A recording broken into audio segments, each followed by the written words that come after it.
I'm Pete Wright. And I'm Andy Nelson. Welcome to the next reel. When the movie ends, our conversation begins. Grand Prix is over. It has always seemed to me that to do something very dangerous requires a certain absence of imagination. Oh, Andy. That's a good line. It's about time we got into some good F1 on this damn show. I'm trying to remember, did you have me time this because it's racing season? Is it starting soon? Is that why? Like, no. I asked you if there were any series that we had that you wanted to time in particular points of the year. And I'm trying to remember if we put car racing last because it's timed to some car racing.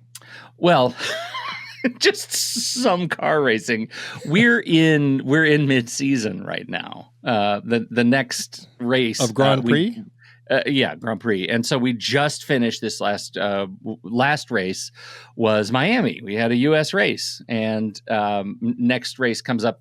Is it this? What as we record this? It's the 12th. So this coming weekend is the Emilia Romagna, and so we're back to Italy, and. So it is, I mean, it's timely, although I think by the end of this series will end about the same time. The other thing we just got lucky with is that, the movie F1, the Brad Pitt movie, which has been scheduled and rescheduled, is due to release this summer, right? It's coming, and I don't know the exact release date. June, I think. So it'll be right in the middle of our season. Right in the middle of our season, series, and that's our series. Yeah. That's very exciting, and that is one that I had on the brain as we were thinking about this series. Gotcha.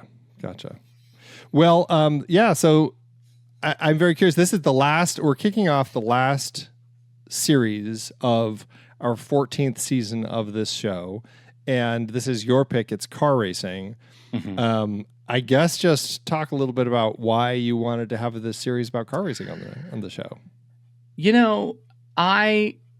I grew up with cars. Like, I just have always loved cars, but I'm a pretty recent convert, like the last, 5-10 years, a pretty recent convert to just loving racing, particularly F1. And probably in line with Drive to Survive on Netflix. I binged every season of that when it was, several years ago. And I just really fell in love with it.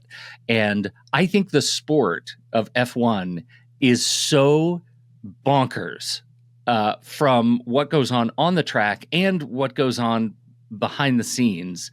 The way the sport is structured, the way the teams are structured, it's not like anything else. And there is such an extraordinary amount of money involved for so few people to potentially succeed that I am just enamored by it. I really am.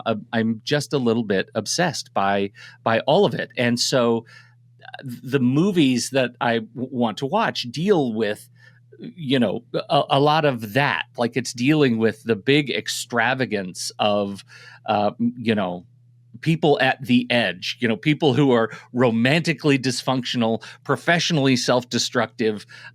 They really only exist as complete forms on the track. I think all of these movies in some way, shape, or form give us that classic, maybe Hemingway adjacent masculinity and toxicity. And I think these movies do a good job of that, with the exception of I Can't Answer About the Art of Racing in the Rain, which is going to be our last movie, which is also a dog movie. So that ought to be fun too. A little bit of a different twist on that one. Yeah. I'm a big fan of this idea of racing as a metaphor for control. And I think that what happens on these tracks is magical and dangerous and terrifying and extraordinary. And I am thrilled to talk about it. This first one is, as we talk about Grand Prix, it is a fictional tale, but it might as well not be, because all of the people that are dealing with big things in this movie were directly modeled on real people. It was shot on real tracks during the real season of Grand Prix, and the season was short then. I think in the 60s it was only like 10 total races, and nine total races. And the first one we get in the movie is, Monaco, which is a legendary street track. And the last one we get is Monza, in the days when there were still banks, and that made that track extraordinary and different from all the other tracks. And so it's still considered one of the fastest, tracks in F1. But the fact that it had banks and was so destructive to cars and drivers is just makes it truly iconic. So we sandwich that between a story that is, I think let me say this. The driving is so cool. Am I right? The driving so cool. It's phenomenal, yes. This movie pioneered. And then we have the story. So look, our F1 drivers really supposed to be known as, romantics? I don't know. The story is less than. But here's the other piece I like about it. I'll just get this out of the way, and then you can start talking. I am stunned in this movie at how well it documents team dynamics off the grid, right? That is crazy to me that I can watch. I've got my F1 subscription. I pay money to watch the behind the scenes grid stuff. This is like, I have Criterion Channel and F1. That's a part of my subscription. And the way these guys talk to each other is documented perfectly in this movie. Absolutely perfectly. So the racing is incredible. The team dynamics on and off the grid are fantastic. And then there's also some sort of a movie story in here that we'll just say is, 1/3 of the movie. It exists. It's present. 1/3 in the chat. I think it's like 2/3 of the movie, of the 3-hour movie. This movie is substantial too. It's a long movie, but anyway, I'm sorry. I've been going on. You go ahead. No, it's good. Talk to me. What do you think? It's interesting because I'm not a car guy.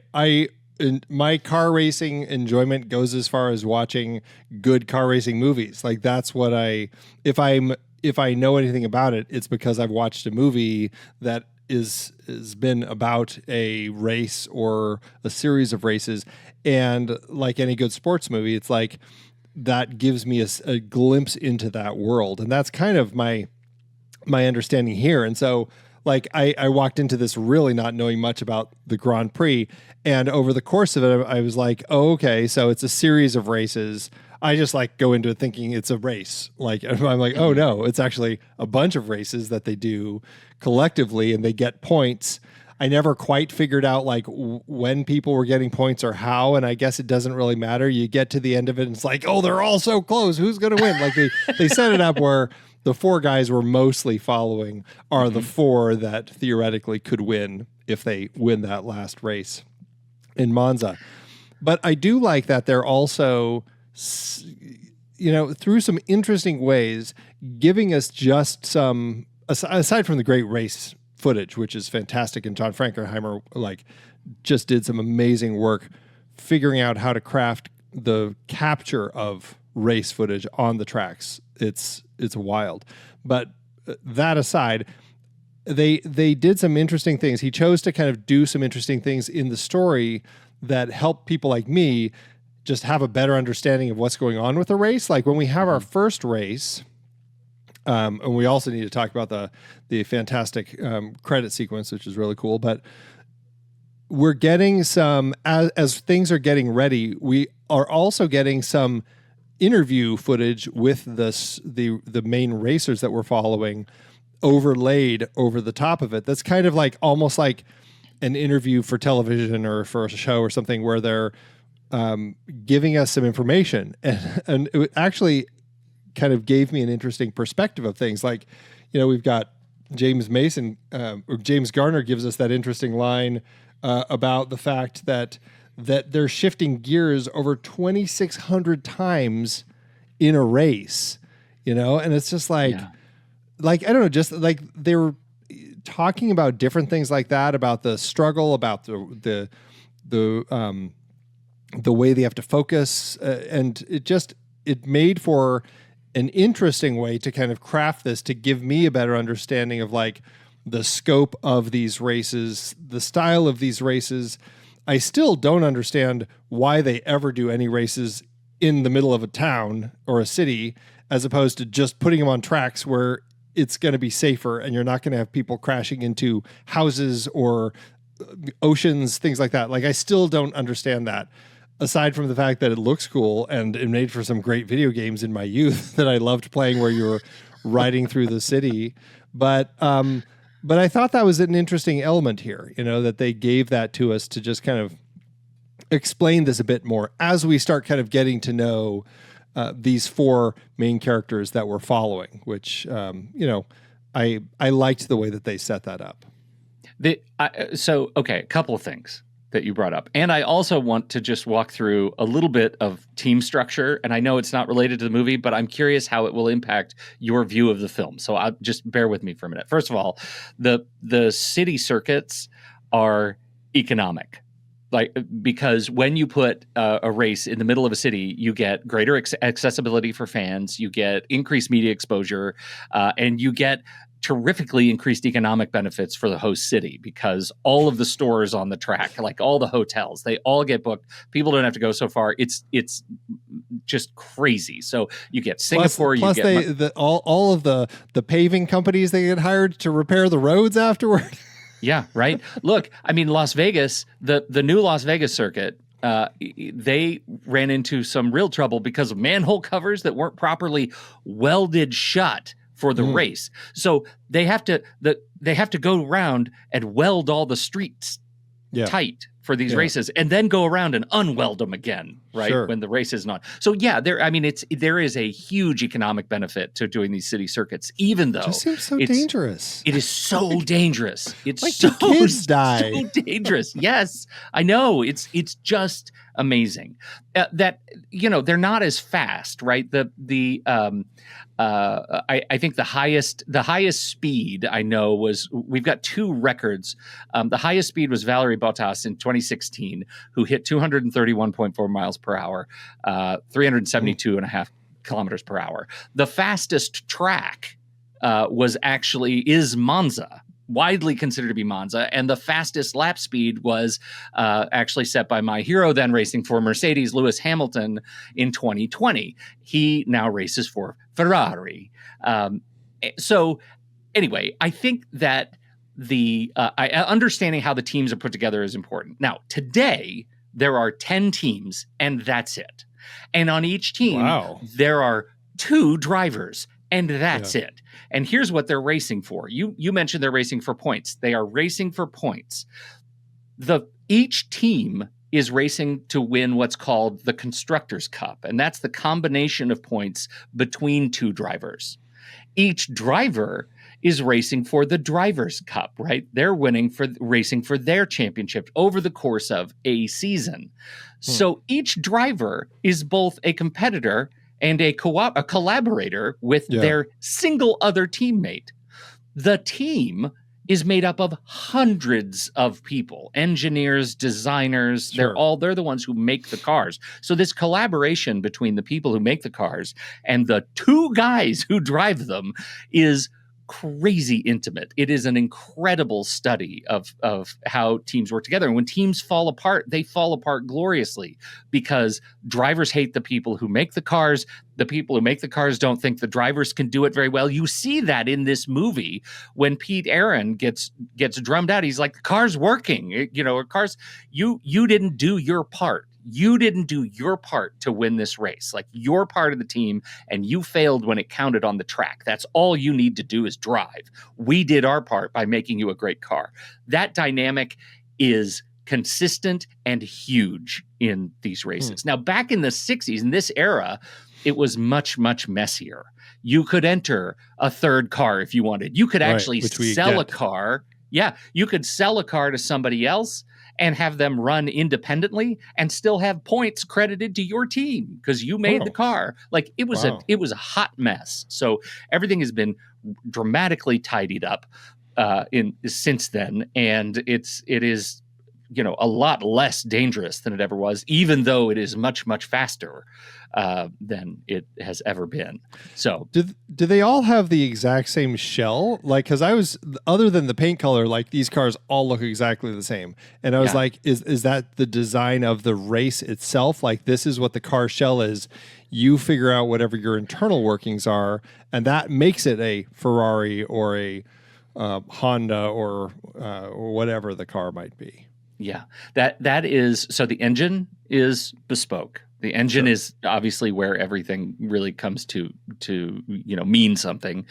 The actual the engineering standards are very, very tight, right? So you can do certain things to your car, but generally the cars are going to look exactly alike because those are the limits, right? What they're testing, the whole kind of aesthetic of F1 is we're testing the combination of man and machine together, and the machine is a thing that cannot change very much. In fact, the weight limit on these things is incredibly tight. Like, back in the day, I think the weight limit was like 600 kilograms. Now it's 800 kilograms, these cars.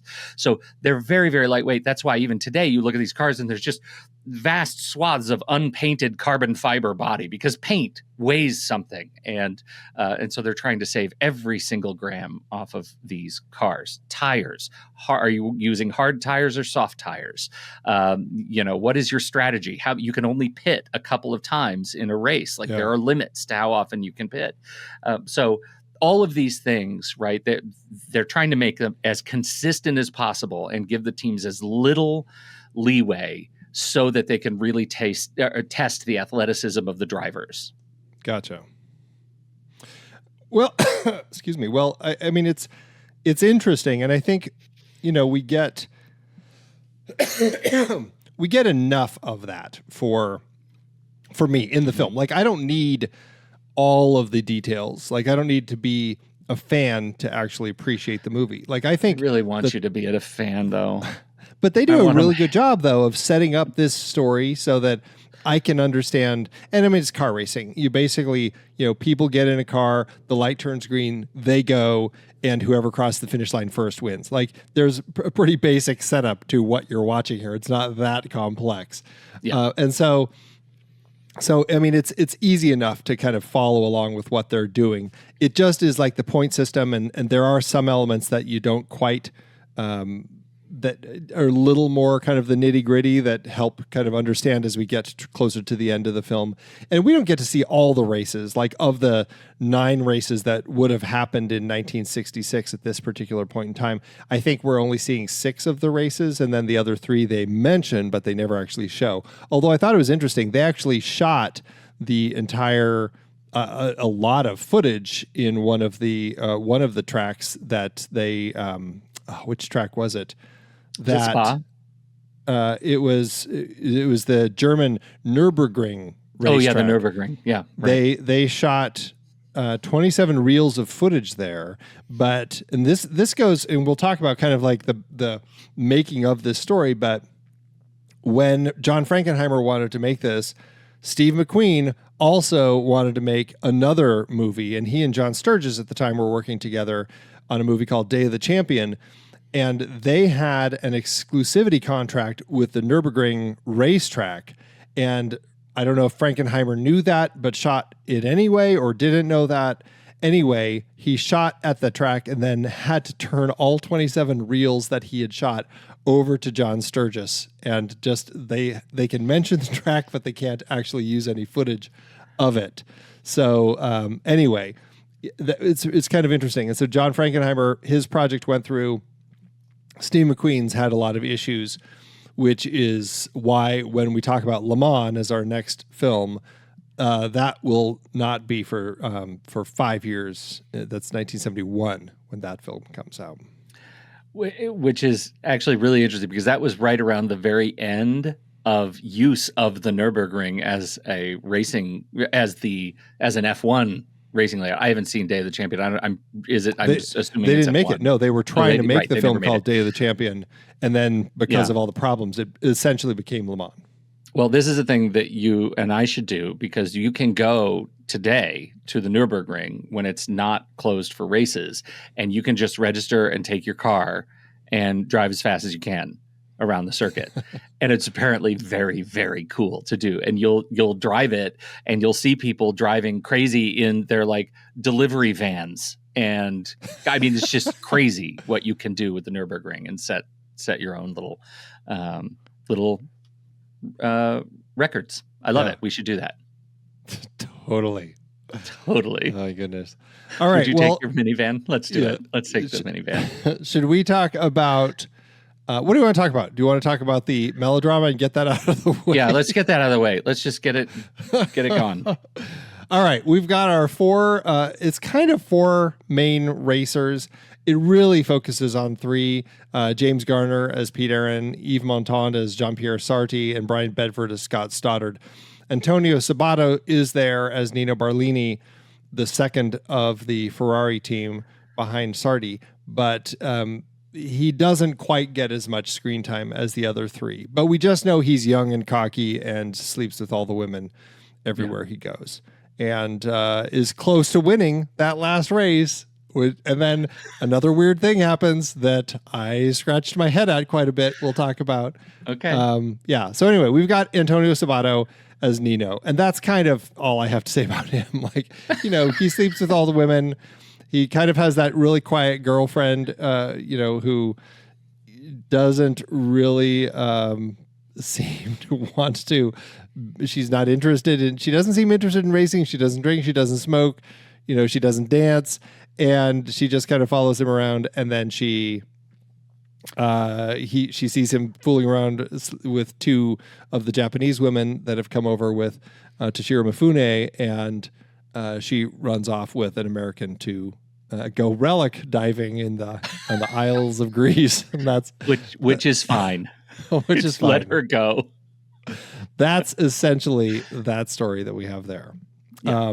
Meanwhile, Yves Montand is the number one of the Ferrari team. What did you think of Yves Montand? We've talked about him a few times, like in Z. I think it was the big one that we talked about with him, and Le Cercle Rouge. So, yeah, obviously I love Yves Montand. I think he's fantastic, because in all of these, race cycles, you have these guys who have been around a long time and seen everything, and they just look tired, even when they're on camera, and they're talking about how amazing they are. Like this season, we have Sarti driving for Aston Martin, and his name is Fernando Alonso, and he's a guy who just looks tired, and he's still very, very good, and yet, my goodness, what's he doing there? Like, he's just, I found a real affinity to this guy. I thought he's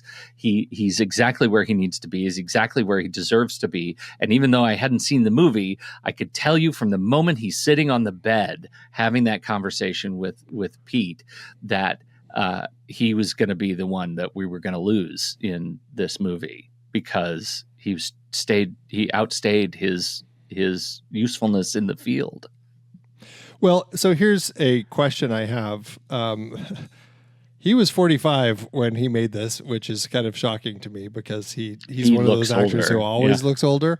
Right. But I'm assuming this is also another sport where, like most sports, you kind of age out at a certain point. Like, what's kind of the average age of these drivers? Like, I'm assuming 20s and some into their 30s, but probably not past. I mean, racing, I don't think it's like football where it's a young man's sport. I feel like you could be a little older in race, but I guess I don't know. You can. The average race is high 20s, but you look at the things that you need to deal with when you're driving these cars, right? This is all about stamina. It's about being able to handle extraordinary heat in those cockpits.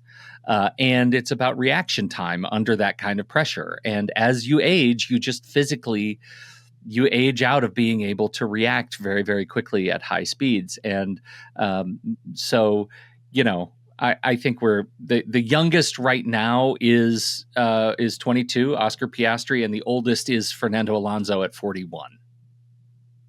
Okay. That gives you some perspective. So it's 45, right on. 45 for him might be on the old end anyway. Yeah. Right. Yeah. So, yeah. Well, I think that's interesting. Which I think is believably overstayed his welcome. I guess that's what I'm trying to say, Well, and I think that works for his character because, I mean, he expresses exhaustion kind of with this. Like he has that conversation with Aaron about how he's just kind of like, I don't know. It's kind of like, do you ever feel like you're done? Like you just need to leave? And like, you really get that sense from him that he's past that point. And even in his conversations that he has with Eva Marie Saint, who he ends up kind of connecting with, you get this sense of him being kind of ready to just move on and have a relationship. But it's also one of these things where it's like, it's in your blood and you can't let go. And he still needs to kind of keep doing it. And that's, I think, the struggle that we get in a lot of these sorts of stories, of any of them where it's like any story about somebody in a profession who's really, really amazing at that profession and just can't let go and move on. Well, what's interesting about this one too, though, that I really appreciate is that the end of the film, when he meets his ultimate end, it's not because he stayed too long explicitly. There is a mechanical failure, right? There's a collision with a pipe, and it causes it causes a catastrophic accident. It's not because had there been no pipe, he couldn't have gotten around the bank. Like he was still able to hold his own, and maybe this would have been his last race. Yeah, he came from last place. He started 30 seconds behind everybody because his car stalled, and they said he can actually win this thing the way that he's driving. But again, that also spoke to the thing that he talked about when they showed up late with his car to do the tests and everything, and we're like, he's just like, this is what they do when you're not a guy that they're happy with anymore. They purposefully do this to you because they subconsciously, or not maybe subconsciously, but they know that by doing that, their intention is that you're going to push yourself harder to be even better so that you can get back on top. And he says what happens is people take more risks, but a risk is still a risk. And I think that's kind of what happens, is like he's driving like a maniac as he gets up the track, doing it very well. But he's like, would he have been in that position if his car hadn't stalled? Obviously was the biggest problem. But I don't know. It's one of those things. It really boiled down to him just being in the wrong place at the wrong time as that pipe came flying off, Yes. Yeah. Right. And I think that's a real testament to like the combination of ego, that sort of egoic pride, that he wants to go out on his terms and he doesn't want their manipulation to work. At the same time, he could win, and you could make an argument that it's because in part of their manipulation. Like he was maybe motivated in a way through anger, frustration, whatever, to perform extraordinarily, which is the bittersweet sort of arc of Sarti. I really, really like it. I appreciate that a lot. What do you think of his little love triangle that he has going on? Because when we talk about part of the story, we're also dragged into the story of the relationships they have with their women, which I got to say, Frankenheimer seems more interested in the men and their racing than he does in the relationships. I don't know, man.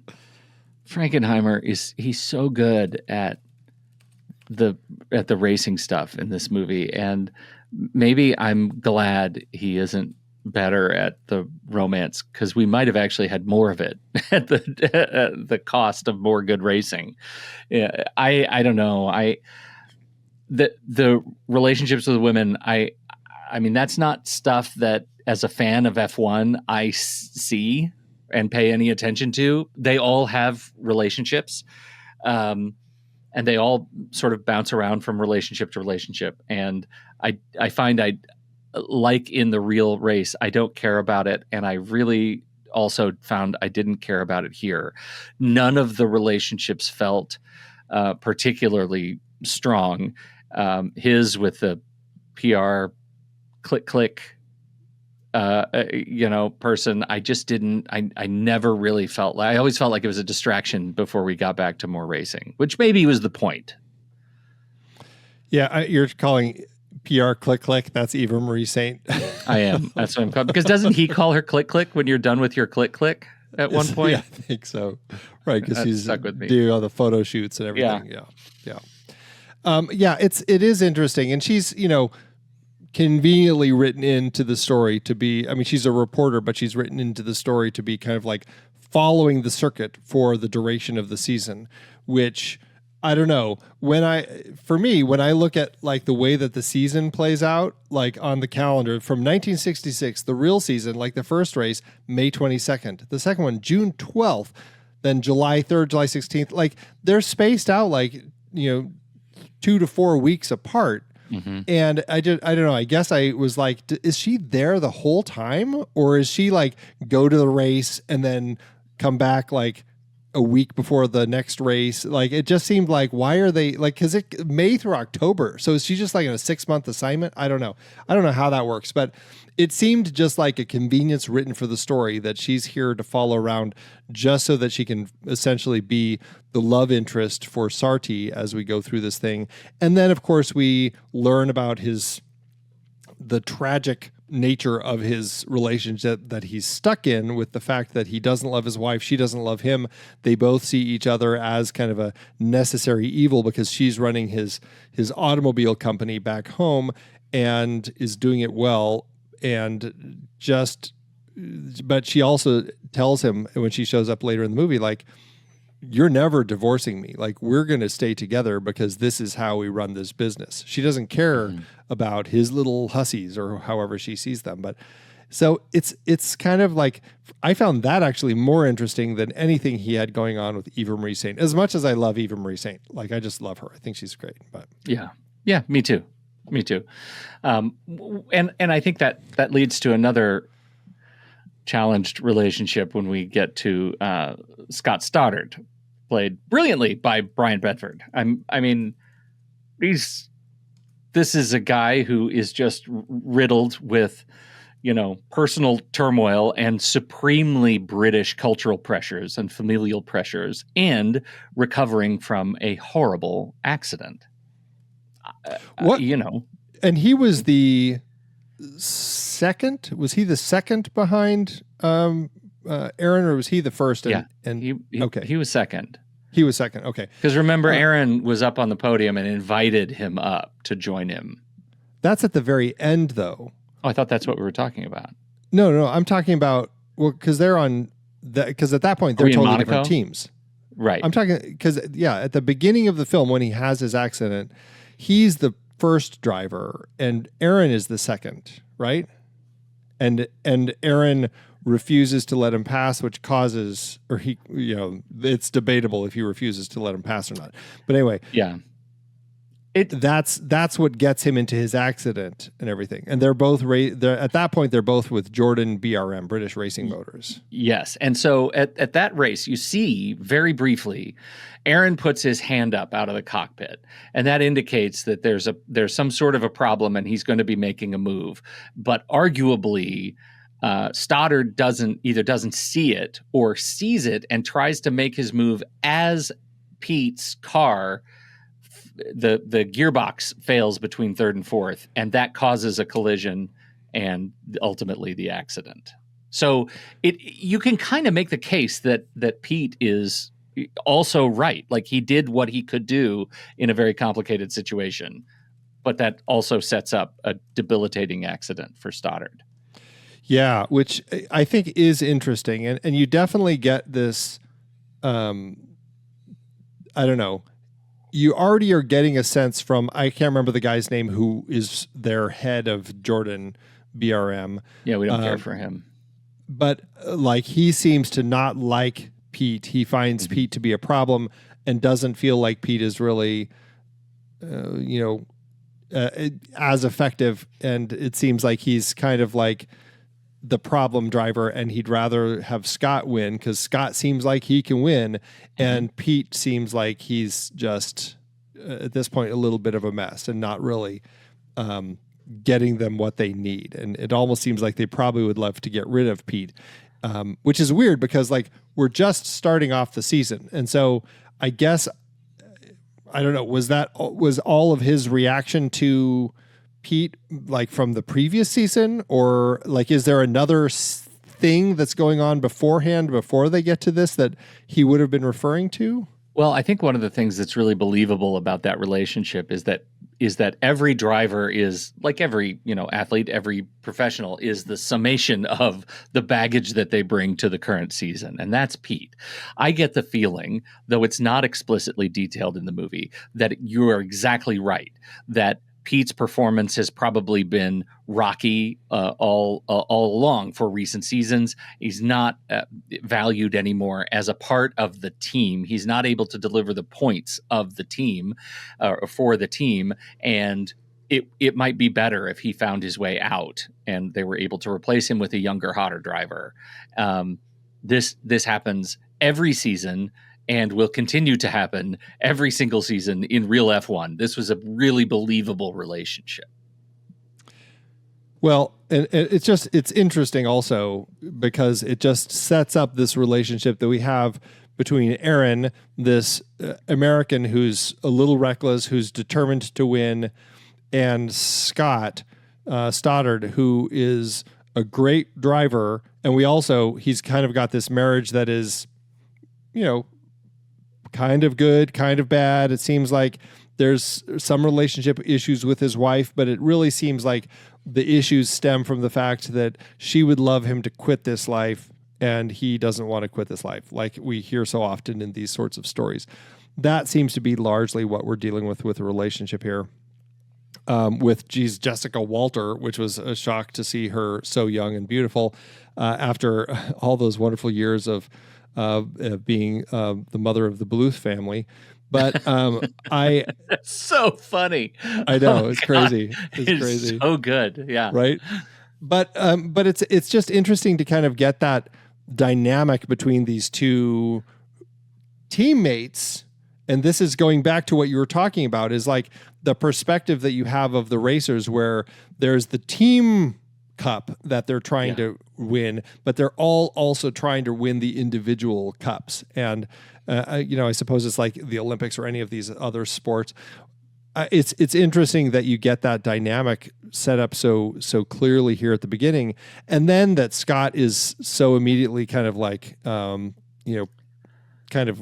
injured and has to go through a lot of recuperation before he can get back on the track, which I can't remember was he in the second race, or was it not immediate that he got back into the race? No, it was not immediate. Right. He didn't come back right away, because that's part of that middle arc they bring out his brother. You get the sense that they lost his brother somehow in a race, and they bring out his brother's right? They bring out his brother's old car, and he gets out of the garage at their estate, and he gets in it, and they push it. Another race had happened in that interim.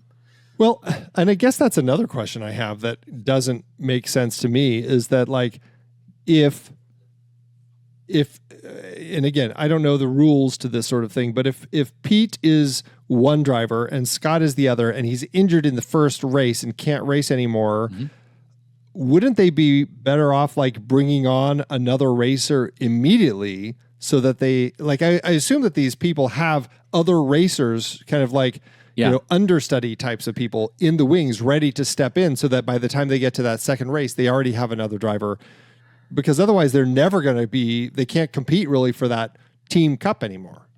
Yeah, you're exactly right. And every team does have backup drivers, and they pull backup drivers from the other formula tiers, right? They'll have them say, we're going to pull you up from F2, and that'll into F1 for this race or this set of races. So Oh, there's always okay. two racers, but there are the principal racers who are the ones whose pictures are on everything. And again, it was really messy in the 60s, so you could do pretty much whatever you wanted. You pull a racer from somewhere else, it's fine. Like there's no issue. I gotcha. Okay. So I don't know. I don't think they showed that. Did they actually have other racers from, like, was Jordan BRM? Did they have a second person racing? I guess I just didn't even notice that. I don't think they paid in. They gave us any reason to pay attention to it. Okay. All right. Yeah. Interesting. Because I mean, Scott comes back to race, but it is one of those things that I assume that they would have had a second in there so that they could still compete for that other cup. Right. And here's the thing about his return. In terms of the kind of a narrative climax of his story, it felt a little bit empty. Like it felt a little workaday. And I was wondering what the strategy was behind that. Like, are they trying to give us the sense that it's just another day on the job? Because it almost felt like an emotional missed opportunity that this guy overcame so much and he was back behind the wheel. What I wanted to feel was, oh my God, I regret that this is your path, because look at what you've recovered from, only to put yourself back in a seat that risks doing it over and over and over again to yourself. And the other side of that, which is, look at what humanity can overcome. Oh God, I love sports movies. And I think it was maybe played stoically British in a way that just gets him back in the saddle to race. And his primary interest at this point is, I wonder what my wife is doing right now. Yeah, well, and that becomes a big struggle. That's interesting with his story, and I guess that's one of the issues with the way that they crafted his character, that it like, you don't necessarily get that same perspective that it's all about the racing with him. I mean, it is, but I don't know. He just doesn't. He just seems there to race and stuff. I don't know. It's an odd character, because I just don't. He never seems quite as fervent, like as Nino or something, other than he definitely wants to get back in after he's been injured, but it's just a different read. And really, it does seem like, I don't know, some of it is like, is he doing it because he wants to get his wife back? Because we haven't even talked about the whole other love triangle that we have here, with the fact that you've got Pete, who is Scott's racing partner, James Garner, and Brian Bedford. And Brian's wife is Jessica Walter, who decides she's going to leave him after he's had this injury. And she tells him at his bedside as he's all bandaged up. It's just terrible. And then because she kind of knows that he won't be able to let this go and stuff, and decides that she already has this antagonistic relationship with Pete. But of course, we see through movies that antagonistic relationships turn into relationships, and the next thing we know, the two of them are a thing. And Brian is all bothered about that, and that's the whole other bit of melodrama that we have going on. It is. And that it's just we every time we cut to the lodgings, hotels, bedrooms, bedchambers, rooms with too many doors, I found myself just wishing we could get back to the racing or the politics or something like that, like the horse trading. And I feel like Eva Marie Saint and Jessica Walters are undersold in this movie, underutilized at the script level. Yeah, well, that's the thing. And again, that goes to, I think, the focus of the story was the racing, but I felt like in the process of putting the script together, they're like, well, we need something going on outside of it, because it takes place over all of these months. And yeah, let's just throw in these relationships. I mean, we have some slog moments where we really have to kind of wade through the relationships with these women. And I think it's a little unfair and frustrating, because I don't think that it's, I'm sure they could have crafted it better. I'm just not exactly sure what the story would have been like, but it does make for kind of like a little bit of a drag when we get to the stories off the tracks. Yeah, right. Part of the thing that's frustrating about it is that we don't have a larger swath of or stable of women drivers in F1, because F1, and I think, and largely the way F1 is portrayed is it's just a bunch of generally white guys, Lewis Hamilton, and mostly Europeans. Like right now, there are 3 U.S. races in the F1 circuit and no American drivers. Like there's just no American drivers represented in F1 right now. Yeah. It's just like there are women who drive very, very fast, and there are not enough of them that are famous at a level of Lewis Hamilton, Charles Leclerc. Like there just aren't enough. And so we don't have them represented in entertainment. It's the vicious cycle. Like we have F1 hasn't had its like women break through to win races moment. And yeah, we that makes movies, I think, more interesting, because right now the only role that we have for women in the 1960s in an F1 movie is this one. That's the only role there is for them, is bouncing around relationships and love triangles, and that sucks. And I think that's one of the things I'm bringing to this movie is I don't care about that because it underserves the entire story, that we can't talk more enthusiastically about the role of women in the sport, let alone the dumb angles in this movie. Well, I mean, that makes me think of like Heart Like a Wheel, which I don't know if you've seen, but that would be a nice film to add onto this series down the road. That's the Bonnie Bedelia one, where she's the drag race driver, Shirley Muldowney. And I think that would be like, I guess I don't know at what point did we get to that place where women were more regularly driving. But I think even in that film, she's kind of struggling with the idea that, she's a woman who's wanting to be a dragster, Yeah. Yeah, like I don't know what it's going to take to get the Danica Patrick story, because Danica Patrick is a phenomenal athlete, just extraordinary, and largely, commentates right now. And I think is like, what happened? Why didn't we get a Danica Patrick movie? Or maybe we did and I just missed it. I don't know, but I don't know I don't know if I've heard of one. Well, and to be fair, not everyone's life, as great as they are at something, not everyone's life is like designed to tell a cinematic story. Not that she couldn't. I just don't know enough about her. But I'm just saying, you never really know. Well, I'll just say this: Danica Patrick is all of everything. The issue is she's NASCAR, like she's NASCAR and IndyCar, like that's her circuit, and I think she's a commentator on F1, but I'm just gonna say it, she's extraordinarily beautiful too. She's an incredible athlete and extraordinarily beautiful. She is made to be a somebody that a character in a movie. Like it's just that movie would sell tickets. Yeah. I just know that it would. She's so good. Well, hey, I mean, let's do it. Let's make that movie. Somebody should make it. That would be. We're going to option it. Yeah. Next Real Pictures.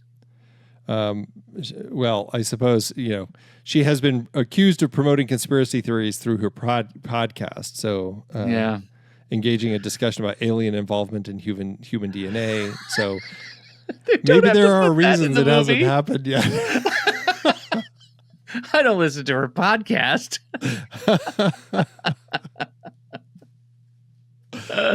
Okay, enough of that. Yeah. So anyway, that's essentially the melodrama. And then we haven't really talked about James Garner's character, but yeah, he's struggling, trying to figure out how to. I don't know. I guess this was part of it that I never really understood, because he's kind of declared to be kind of reckless, not as great a driver, but I have a hard time telling when I'm watching, because he's always like it looks like his gearbox is not working. Like, am I meant to think that it's his team that's the problem, or is he the problem? Because I never really see him doing anything on the track other than the one time, and I guess I wasn't sure how to read this, where it seems like he is not letting Scott pass him. But I couldn't, from my perspective, it's like he's trying to win. He thinks he can get ahead. He just needs to get his gear shifted and then he can go. And so he doesn't want to let Scott pass. And then he finally decides to let Scott pass because it's just not working. And that's when he has another issue with his brakes or whatever. And that causes them both to crash.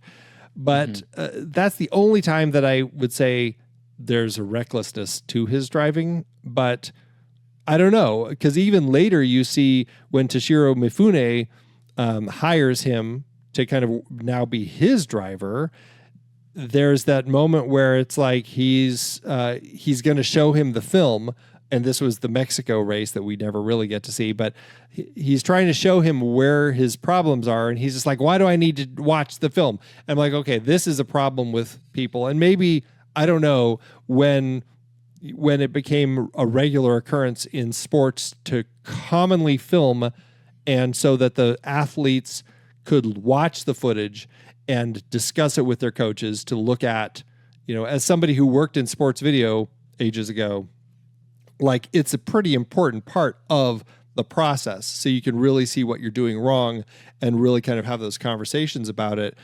And he seemed like, why should I have to watch it? So I'm like, maybe it wasn't a thing quite yet. I don't know. But anyway, maybe that's another element of him not like being a little too bullheaded with the way that he was acting.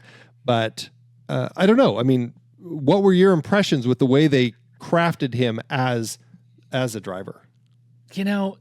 I think this is another thing I really liked about the movie, even though I felt like Garner was the character of Pete Aaron was less a leading character in the movie and more a foil for other elements of the film to bounce off of.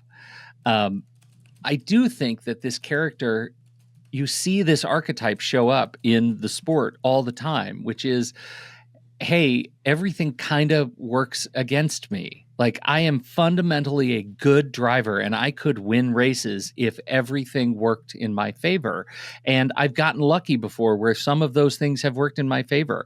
But I feel like my skill has not deteriorated to the degree that my equipment has. And I am not enough to make up for that. The world sees me as a slowly declining driver, but I believe in my heart of hearts that I am more.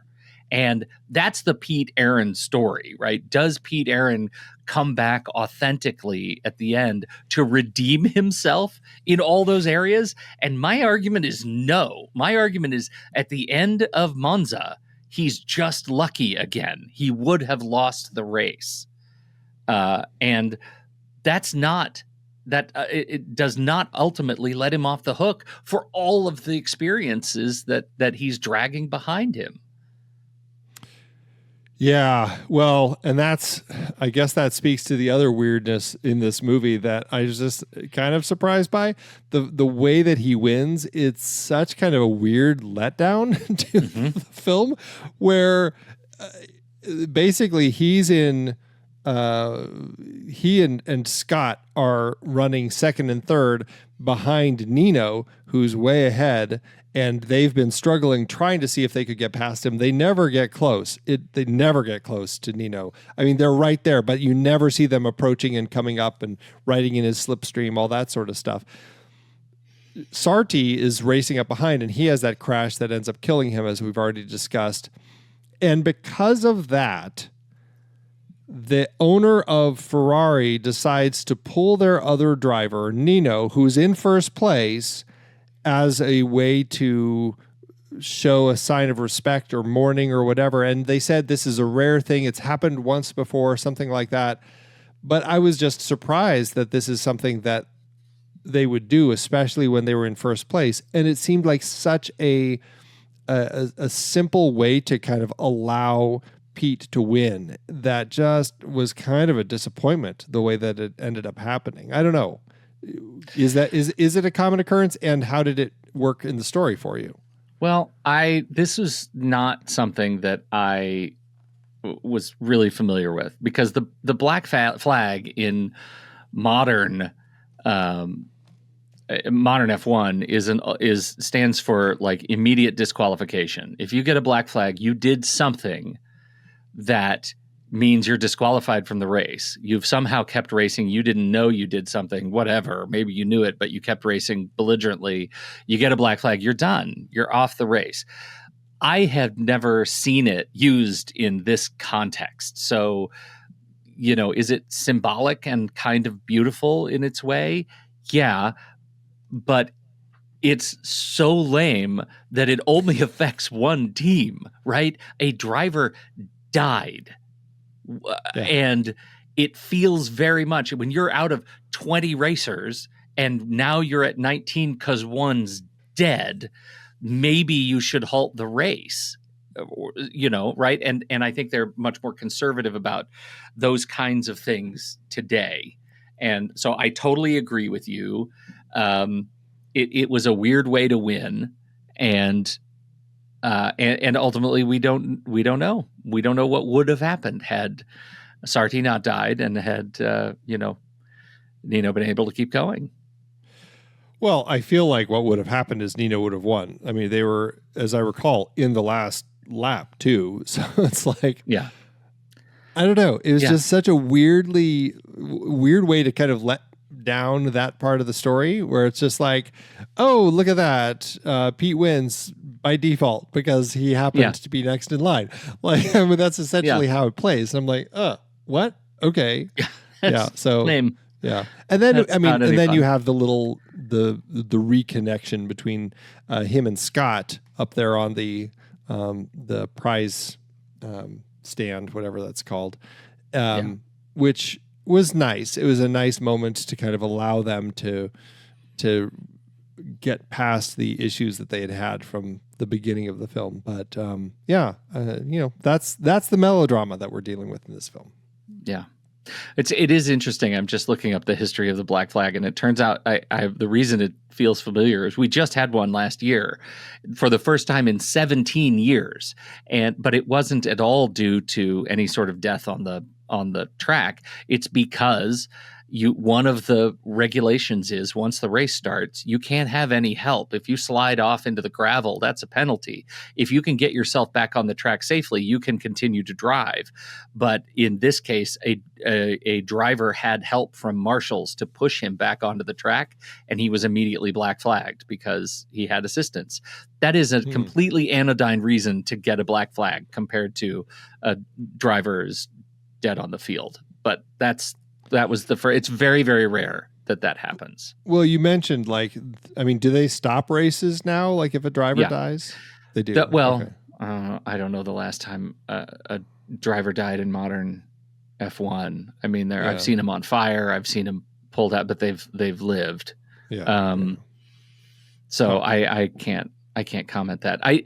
They're very aggressive about safety cars and about, slowing the race. But these cars, there is a certain degree of safety that comes with keeping the cars at speed. Once the car gets going, it is safest at speed. And if you slow it too much, it becomes dangerous. It's harder to keep safe because of the temperatures of the tires and against the asphalt temperature.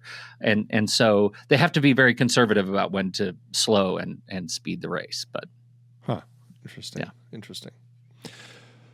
Well, let's talk about I know we've been talking a lot about the melodrama, but the production style was stunning, and I think that's what makes this such a fun ride to watch. You've got a pretty fantastic just way that John Frankenheimer, I mean, we've talked about Frankenheimer a lot of his films, and we've talked about another of his great car films, which is Ronin, one of your favorites, and the way that they chose to shoot the real car work in that film. And here we have him on the tracks with cars on cameras doing some fantastic work to kind of capture these races. And I mean, it's incredibly, incredibly exciting. And I think that's one of the reasons that you watch this film. Before we get feedback, I just want to acknowledge that the cameras were in fact on the cars and not the cars on the cameras. I don't know. Maybe there were some cars on cameras, but I think the intended use was the cameras were on the cars. Do you even know you said that? That was I don't know. No, I'm saying all sorts of weird things. I called James Garner James Mason earlier. My God. Which would be a hell of a movie, James Mason as an F1 driver. Yeah, right. I don't know if it would take to it quite as well as Garner did. Garner was apparently quite the driver. Apparently, Brian Bedford was completely not, and it could only be used in close-up shots, and which is why his face is always covered when he's racing, because he was just like, they're like, nope, not even a chance that this guy's going to ever figure this out. This movie is special because we talked about the fact that F1 is coming up, and the F1 is being lauded as, oh my gosh, it's the Top Gun Maverick of F1, and boy do we ever need this. Well, this movie was the Top Gun Maverick of F1 in the 60s. Frankenheimer already did it. Not only did he, like we already mentioned, he drove, like he filmed it in real races on real tracks with real drivers: Graham Hill, Jim Clark, Jack Brabham, Joaquin Rindt, Bruce McLaren. Bruce McLaren was driving for McLaren. That's Bruce McLaren. Phil Hill, Juan Manuel Fangio. Fangio is legendary. Like, all of these guys are cameoed in this movie and are driving support. It is the authenticity around the race stuff is pitch perfect. It is pitch perfect. All period machines, all real. Everything is real to the extent that they could be, while being modified to have cameras on them. Cameras that moved and turned and did crazy stuff while being driven. Incredible. Well, and just figuring out like the whole camera system, I wrote down the company credit at the beginning for their race car mounts, Frick Enterprises, and just like coming up with these systems that allow not only like having the cameras on the cars, almost did it again, having the cameras on the cars while they were driving, but allowing them to pan, which was a real surprise. Like, we actually have in mid-drive watching a driver, and then the camera pans across the tire up to the track to watch. Like, it's wild. And you can see what I found interesting. They talked about the banks and how rough the banks are and everything, but you don't really get that sense when you just see them driving on it. They look, it just looks like a car in a bank. But when you have the camera on the car going around the bank, you see it's relatively smooth beforehand, and then when it hits the bank, I mean, it's really so much shakier. Like, you get that, you have that understanding of what they're talking about and why it's so difficult. And I liked being able to see all that. Like, it was really stunning. And just and we haven't even mentioned the way that they use split screens. Like, Saul Bass did the whole opening titles, not just the kind of like the fantastic shots, but the split screens, but then also like duplicating images, where it's like a whole checkerboard of like the same image across the screen, like really cool stuff. And then in the races, you have that where sometimes you've got, a vertical like shot on top of another shot of two cars racing. You've got like three shots, and it was fantastic. Like, the way that they edited and crafted this, it was just stunning to watch. I loved that. I did too. I was torn in the beginning of the movie about whether it was going to be, if they'd leaned too heavily into the bit of the split screens, to the point of, insect eyes. And I got used to it, so that when they came back to it as a montage tool to move us through a race, I found it much more effective. So I guess you could say it's increasingly effective through the course of the film. And I really, really liked the way it allows us to both feel like we're in the car and dizzy with all the stuff you have to think about in the car. Like, it made me feel like a weirdly under a similar kind of pressure that the driver was under, noting, of course, it's not even remotely the same. Yeah, no, I can understand that. I don't know. I guess for me, I just found it. I mean, this was definitely a period where they were really starting to explore that usage of split screens. We talked about it way back in, this was actually a couple years later, but Thomas Crown Affair. And just the idea of starting to play with this use as a tool where they're still trying to figure out how to most effectively use the split screen.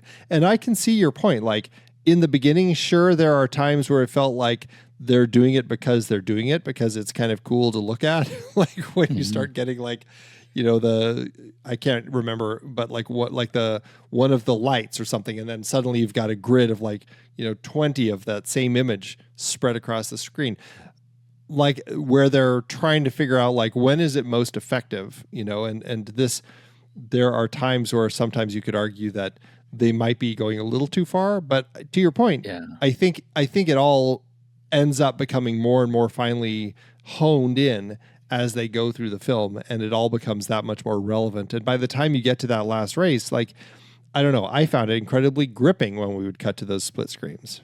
Yeah. No, I'm agreeing with you. Yeah. I'm just repeating your point. I'm definitely agreeing. We could fight about it if you want, but we're on the same team. Excellent. And it was interesting because here's another use of split screen that I thought was interesting, especially as we got to the end. For each of our 4 characters, we have a moment where you have them racing on like 1/3 of the screen, and then the other 2/3 becomes part of their backstory or a conversation with one of the people in their lives as they were trying to kind of like it showed their internal thinkings about all of this. Like we have Nino when he's laying on the beach with Lisa and they're talking about racing. You have Sarti talking with Eva Marie Saint as they're kind of like walking through his property at one point. Like you have these moments that kind of give you a little bit of more of that sense that they're having these thoughts maybe while they're racing. And I like that. I like the way that they portrayed that. Yeah, me too. I think it really worked, especially at the end, leading us into the final climactic kind of last 20 minutes, which is extraordinary racing. And the final crash. We've talked about the final crash. How did you find the final sort of execution of car off ramp? I thought that worked. I mean, it was interesting to kind of read how they were doing these sorts of things. Like they had I think it was like a propulsion thing that they would use to kind of like shoot a car where they needed to, like whether it was into a house at one point or off the ramp into the trees at another point. Like it worked. Like I felt like I was watching these cars in that situation going through the things, and it played. I thought it played pretty well. Yeah, I did too. I like that. As gruesome as it was, the fact that the drivers can just fall out of the cars. They just land in a tree. It was almost vaudevillian. Well, it's like you these accidents where you're literally knocked right out of your shoes. Yeah. It's like that same sort of thing. Like these drivers are knocked right out of their cars. It's crazy. Just crazy. Yeah. One of the things that I had sent you, did you have a chance to bust through that simulation video? Yeah, I mean, I didn't watch it all. I just kind of jumped around and saw all of the different 7 points. minutes long. Dude, they go around the track twice for each one. I'm like, I don't need to. That's only once for each one. It's just no, they do twice. They do it twice. At least the first one they did twice. On the original track, the full lap it does include some overlap, because that's why I want to bring this up.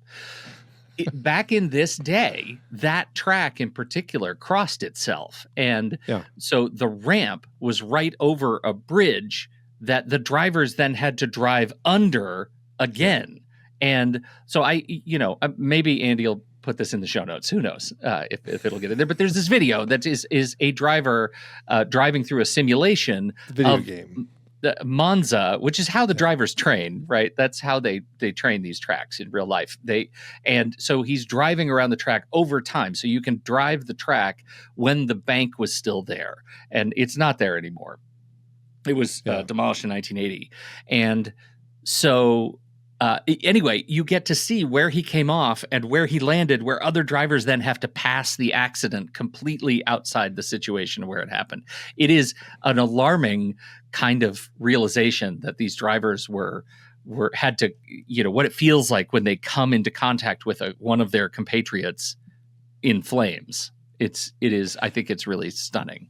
Well, and I imagine that's like any track because it could be a crash right off the track, but in this one, it was in particular like horrifying because the way the car exploded, Yeah. and then the cars that come right behind it are driving through flame and smoke as they kind of cut through that tunnel.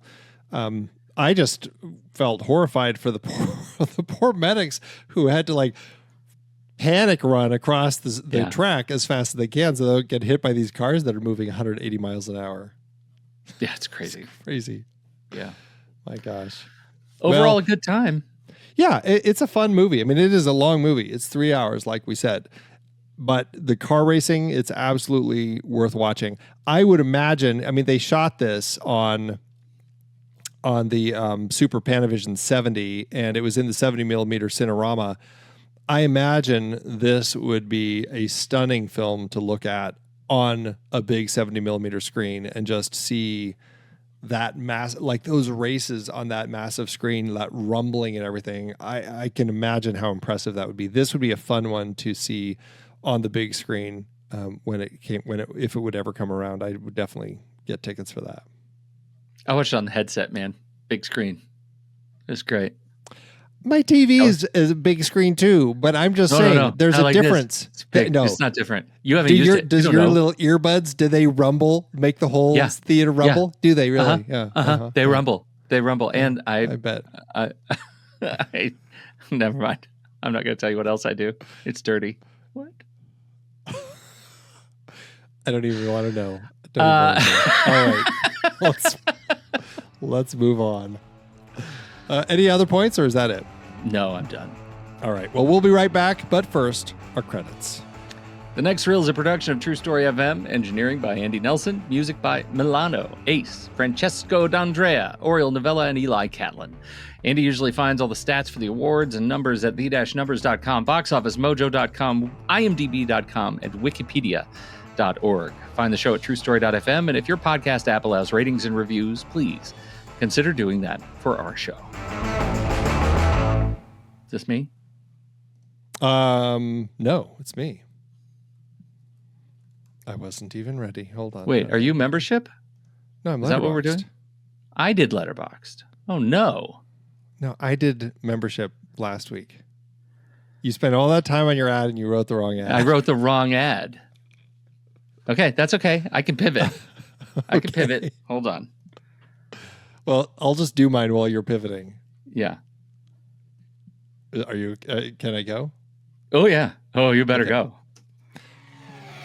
Imagine the thrill of finally watching that last movie on your Letterboxd watch list. The one that's been sitting there for ages, taunting you. Maybe it's a classic like Casablanca, or a more recent masterpiece like Parasite. Or perhaps it's a hidden gem you discovered through the Letterboxd community like The Farewell or Hunt for the Wilderpeople.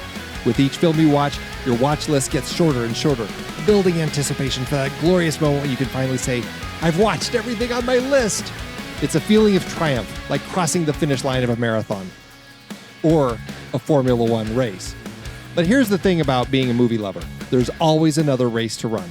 No sooner have you watched that last film than you discover a dozen more that you just have to see. Then 100, then 1,000. Before you know it, your watch list is filled to the brim once again with new titles like In the Mood for Love, The Thing, and Portrait of a Lady on Fire, alongside classics like Grand Prix, 8.5, and The 400 Blows. That's the beauty of Letterboxd. It's a never-ending journey of cinematic discovery. With an ever-growing community of film fans and an endless supply of new and classic movies to explore, you'll never run out of incredible films to add to your watch list. And as a member of Letterboxd, you'll have access to all the tools you need to keep your movie-watching journey going strong. From personalized recommendations based on your viewing history to exclusive behind-the-scenes content, Letterboxd is everything you need to keep your passion for film burning bright. So why not join the Letterboxd community today? As a listener of The Next Reel, you'll get a special 20% discount on your membership, whether you choose the Pro or Patron plan, and whether you're a new or renewing member. Just head to thenextreel.com/letterboxd or use the code NEXTREEL to claim your discount and start building your ultimate watch list. Get ready to experience the thrill of watching your watch list dwindle down to zero, and then to see it bloom back to life with a whole new crop of incredible films. With Letterboxd, the journey never ends. There's always another finish line to cross, another cinematic adventure waiting to be discovered. Good job, Andy. It's not exactly a thrilling one, but Yours was probably better considering you were running behind writing it, but Well, now it'll be lame. So that's fine. I still do a funny accent. I don't care. Okay, great. Award season, Andy, how'd it do? Did it win all the awards because it's so good, especially the melodrama part? It's the sort of film that's going to do well with technical awards for sure. 3 wins, 4 other nominations. At the Oscars, it won Best Sound, Best Film Editing, and Best Sound Effects. At the American Cinema Editors Awards, or the Eddies, it was nominated for Best Edited Feature Film, but lost to Fantastic Voyage, which strikes me as a funny choice.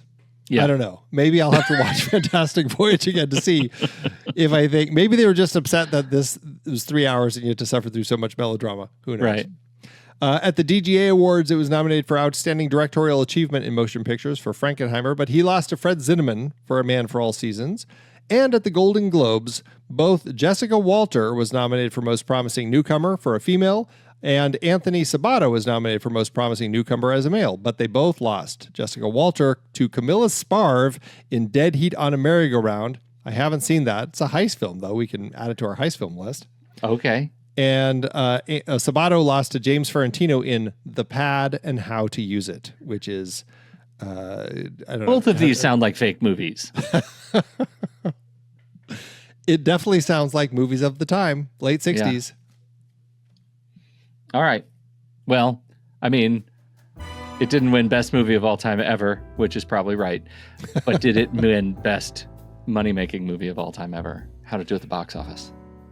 Frankenheimer had a budget of $9 million for his Cinerama Formula One production, or nearly $88 million in today's dollars. The movie opened December 21st, 1966, opposite Murderer's Row, The Sand Pebbles, Gambit, and Funeral in Berlin. It did really well for itself, going on to earn $20.8 million or $203.7 million internationally, becoming the 7th highest grossing film of 1966.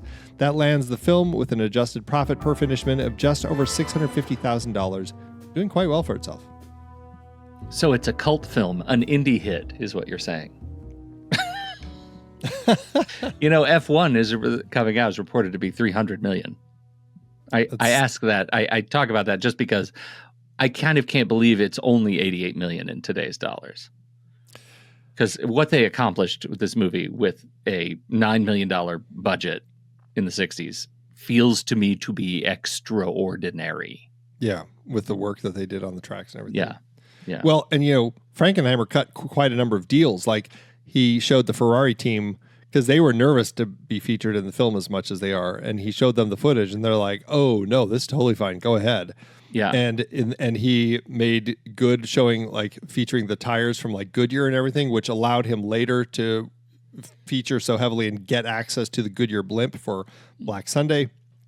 So it's pretty, you know, he knows how to do his work, you know, and to that end, I mean, very technical director, but that made some good deals that helped him out quite a bit. I love it. Great movie. Yeah, it's a good movie with some fantastic race sequences. I tell you, that the melodrama bits really, really slowed things down for me. But I enjoyed it. Yeah. I would watch it just for the racing again. And Jessica Walter. I mean, she was great to look at. She's just fun to watch. Yeah. I just hadn't seen her. She's one of those people that I know so much from Arrested Development that I'm like, have I seen her in anything beforehand? And then I see her in this, and I sent a picture to my wife. I'm like, look who this is. And she's like, who is it? I'm like, this is Jessica Walter. She's like, oh my God. So yeah, it's crazy. It's amazing. All right. Well, we'll be right back for our ratings. But first, here's the trailer for next week's movie, Lee H. Katzen's Le Mans, starring Steve McQueen. You know, it's what I didn't even realize. And I'll say now that it was intentional, that we've got a 60s, 70s pair of F1 Le Mans, and we move into our modern pair of F1 Le Mans, and then we have a dog movie. But I'll call that a series. I didn't even intend it to be the pair of F1 Le Mans, because Rush is F1 and Ford versus Ferrari is Le Mans. Oh, okay. Oh, Andy. I didn't, Ford v Ferrari. I don't know. It could have been F1 Ford. I knew. I watched the movie. I didn't even remember what the race was. I'm terrible. Okay. Well, we'll have more history to come. I even watched the movie Ferrari, and I don't know. He's driving through the countryside on things. Is that Grand Prix? I don't know. Some other race somewhere, though.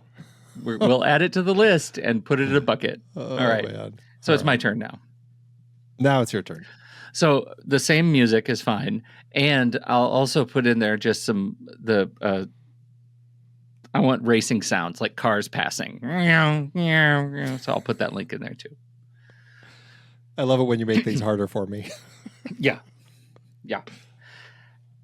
And it's lap 38 here at the Next Reel Grand Prix of Podcasters. And oh, there it is. A clean overtake by the members only feed. Absolutely textbook. If you're listening right now and still stuck in the standard feed, we've got to ask, what is your race strategy? Because the real action is happening in the pit lane, where members of the Next Reel family are refueling with bonus episodes, early access, and premium content, all on their very own personal podcast feed. That's right, members enjoy in-episode bonus segments, ad-free versions of selected shows, and front-row access to live-stream recording sessions where the behind-the-scenes magic happens in real time. And in the garage between episodes, members are hanging out in their exclusive Discord channels, swapping hot takes, deep cuts, and cinema trivia at speeds that would make Scuderia Ferrari blush. So if you want to support the shows you love and join the paddock of serious film fans, head to truestory.fm/join. That's truestory.fm/join. Flip the switch, hit the apex, and accelerate into the next level of podcast performance. Wow, that's the you whole weren't thing. kidding. Accent and all. That guy, that's a guy. There's just a guy. And if you watch F1, I hope it's close. Because that's a guy that you'll know. Sounds a little bit like, what's his name? Lifestyles of Rich and Famous, Robin. Robin, yeah. Not Robin Thicke. No.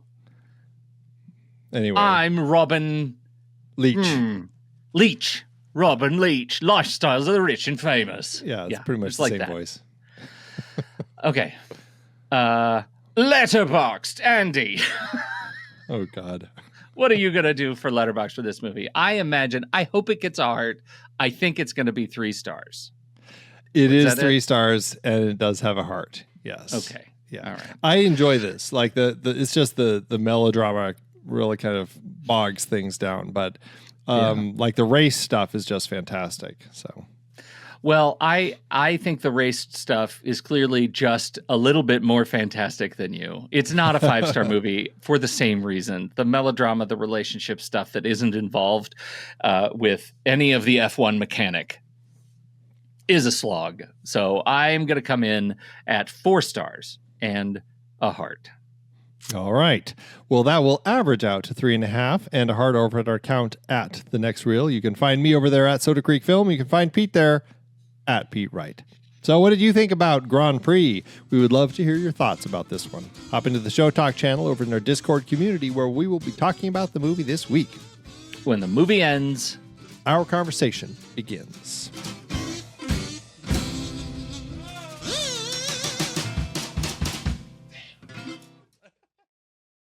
Letterboxd giveth, Andrew. Letterboxd giveth, Andrew. As Letterboxd always doeth.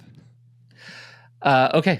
I already know the one you're going to pick, and it has a lot of flamboyance and fireworks, and I would have picked it too, but you picked it. I'm going to make you go second. You have to listen to my regular English one. Okay.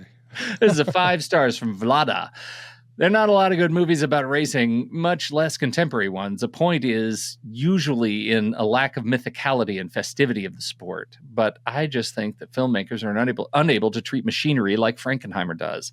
The racing sequences in Grand Prix feel like poetry, like ballet, like musical, pace, angles, split screens, music, rhythm. Oh my God, such a masterful celebration of hard labor and vehicles, plus interesting angles on some psychological torments and dilemmas. Incredible technical achievement of a movie, cinematographic porn. Oh, look at that. Yeah. This movie aroused Vlada is what we're saying. Wow, I hear it. Well, I have a just hearted by Sarah, who has this to say, and it's full of emojis. I'm not going to read the emojis. It's really kind of more punctuation, but we'll just go like this. Overture, spectacular racing scene, boring drama. Spectacular racing scene, Francois Hardy looking beautiful, boring hetero drama. I sleep. Zzz. Intermission. Google informs me that Jessica Walter is Lucille Bluth from Arrested Development. More boring hetero drama. I mean, it's one banana, Michael. What could it cost? $10? Spectacular racing scene. Boring hetero drama. I mean, really, I think that Sarah did in 5 lines what it took us an hour and a half to come to the same conclusion. Yeah. Good on you, Sarah. Thanks, Letterboxd.